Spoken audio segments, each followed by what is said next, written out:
So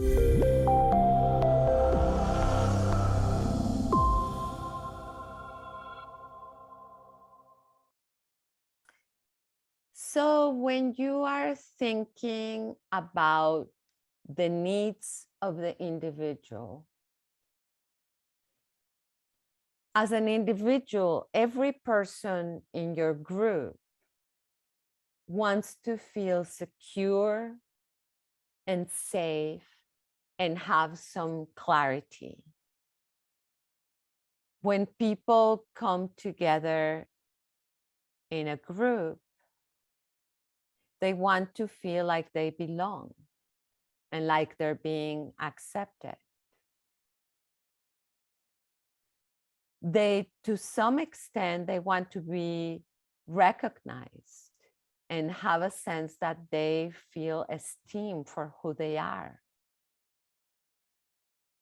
And sometimes people that come to a group situation are in desperate need of community, but they don't really want to be seen, if that makes any sense. So being able to have a really strong sense of how do you allow people to remain incognito in a way, yet continue to come because they benefit from the group. It's a really difficult thing to say, to do.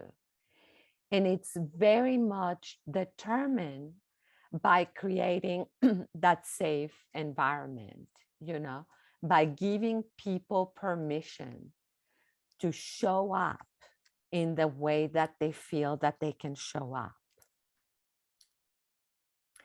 Also, by giving people permission to choose.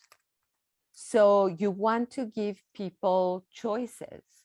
For example, if I have my vulnerability tiger and I want to engage you in conversation, and I throw the vulnerability tiger at you, but you don't really want to participate, if I give you the choice to pass and then to say, okay, just hold the tiger, acknowledge the tiger and pass it on to another person, you can pass it on and not say anything.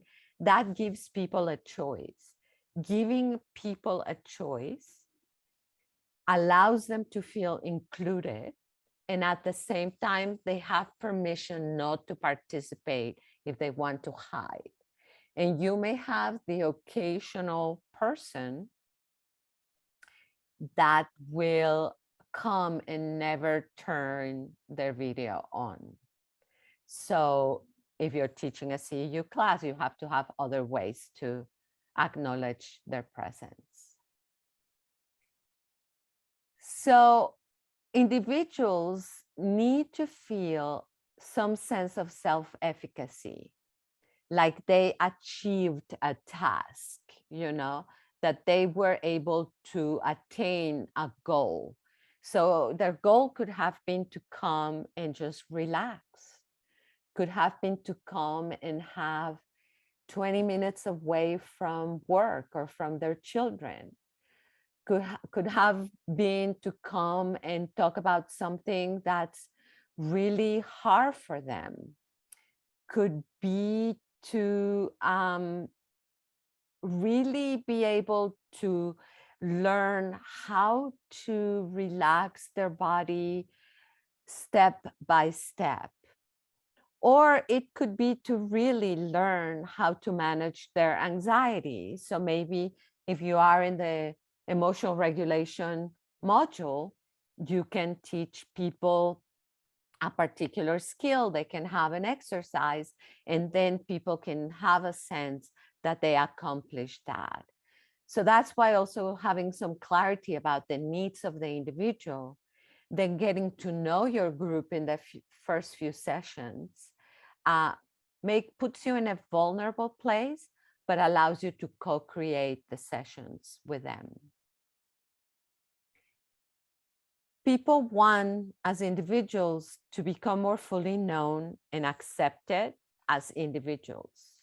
And some people want to be known and accepted as individuals without being seen. I know that's a paradox, but trust me, I've run into it.